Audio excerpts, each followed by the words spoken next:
Hello YouTube, this is Gora Radio Moscow here again with another beer review. It's been a long time since I've actually done a German beer review, so today I have for you Paulaner Original München, which obviously comes from Munich, and this is indeed my first Bavarian beer review. But anyway, as I usually do, I'll take you through the history of this brewery. Now, the Paulaner name is obtained from the Italian monastic order of Paolo, who settled in the heart of Munich in the early 17th century.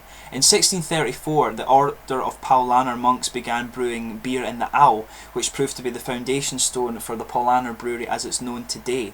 Now, apparently the monks were forced to fast on only bread and water during the Lenten period, and they reasoned that they could produce beer and use it as a liquid bread and thus not break their Lenten promise, which obviously is, I like their thinking, I have to say, with that one. But this liquid bread became the world's first Doppelbock, and today it is known as Paulaner Salvator. Now, the monks sold this beer to the population of Munich for a small charge, and it spread very, very quickly, much to the alarm of the secular brewers as they were known in the city. Now, the letter of protest that they issued in 1634 is regarded as being the first documented acknowledgement of the existence of the Paulaner brewery, so this is why they put the year 1634 on their bottles. But the whole idea behind that letter of protest was obviously to prevent the sale of this beer, and the monks of the Paulaner order actually only received an unlimited right of sale from the electoral prince about 150 years later. But because of this, the first mug of the strong beer that's brewed each year is given to the political leader of Bavaria in a ceremony, and this is known as the Salvator Probe, which just means the Salvator tasting, and this ceremony also marks the beginning of the Lent period. Now, the Paulaner beers are brewed according to the Bavarian Purity Law of 1516, which many of you will hear about, and this is the oldest food law in the world, and it only permits barley, hops, water and yeast to be allowed in the brewing process. But because of this, Paulaner say that they only use the best summer barley with the best viability values, starch and protein content, the best aromatic hops from Hallertau, which is a region in Bavaria listed as the largest continuous hop planting area in the world. And they use untouched glacier water from a depth of 240 metres. So this beer is obviously going to have a bit of a unique taste to it. But they have their own exclusive yeast cultivation as well, which is obviously one of the most important parts of brewing beer. But apparently they have, this particular yeast culture is particularly pure, and they have a very unique yeast propagating system. But anyway, Paulaner are one of the 6 breweries who provide the Oktoberfest beer for the famous Oktoberfest, which you will no doubt have heard of, festival in Munich, which dates back from 1810, but today they're the largest brewery in Bavaria and the 8th best-selling brewery in the whole of Germany. Now, the company belong to Brau Holding International AG, the BHI group, which is partly owned by Heineken, obviously from the Netherlands. But Paulaner's other beers include the Original München Dunkel, which is a variant in the same series as this one, the Lichte, Dunkel and Naturtube.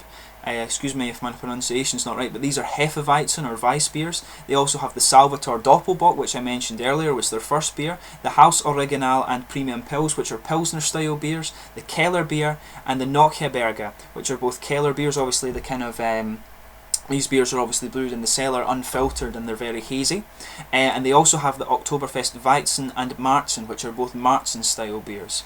But without further ado, let's just let you have a little look at the bottle art here. You can see the sort of Munichness, the Munich background on the label there. Obviously the Paolo head on the bottle there, and you can see the bottle cap is just the same. I'll just check that you're seeing this on the camera. You can see the Paolo head on the brewery. Incidentally, the brew house have their beer garden, which has a fountain with a statue that features Paolo's head on it. But anyway, without further ado, let's get on with the tasting of this beer. This is a 4.9% Helles beer, which is just the German way of describing a lager. But let's get this guy open and actually give him a taste.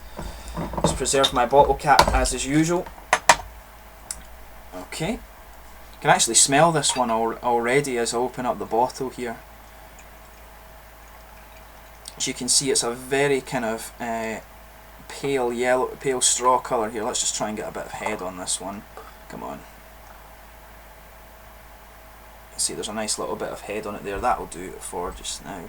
As you can see, crystal clear beer. There's a nice kind of frothy head on it. The Germans love their beers to have a bit of froth on the top. Some big bubbles in it as well. It's crystal clear, not so much in the way of bubbles forming. In terms of the aroma, kind of the classic German malt smell to it, I have to say. There's some bready elements in there. The hops are quite pungent, I would say. Maybe there's some citrus in there, I would say, and there's some kind of grassiness. Like I say, this is a very, very typical. You get the very typical German beer smell off this one. Let's give it a taste.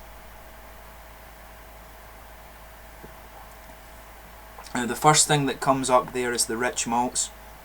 Like I say, the nose is typically German. The taste is typically German as well. But I mean, I'm actually surprised at just how complex this taste is. I mean, for the colour of beer, the colour of beer would indicate not so much in the way of taste, but there's some real kind of complex flavour here, I would say. But the rich malts are coming up front. There's the bready elements in there as well.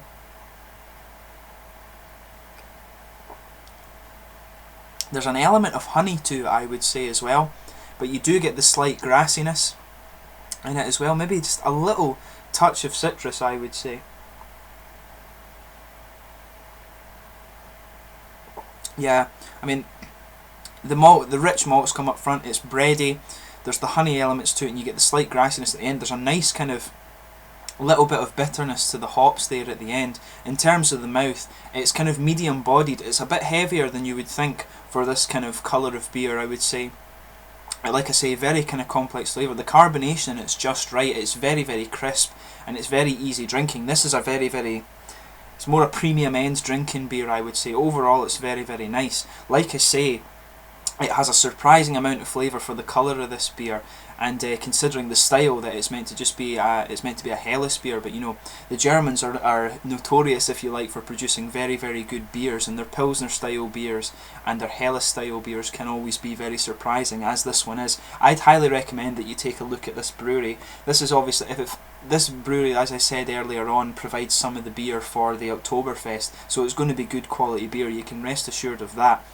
But anyway, thanks again for watching my videos. Like I say, definitely check out the Paulaner brewery and give them a go. Thanks again for watching my beer reviews. Please like, subscribe.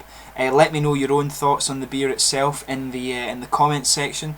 Please feel free also to suggest beers. I have a stockpile of German beers at home, so there will be a lot more German beers, and some quite random ones as well that I've managed to get my hands on when I've been over there. But stay tuned for more German beers, and thanks again for watching, and I shall catch you soon. Cheers.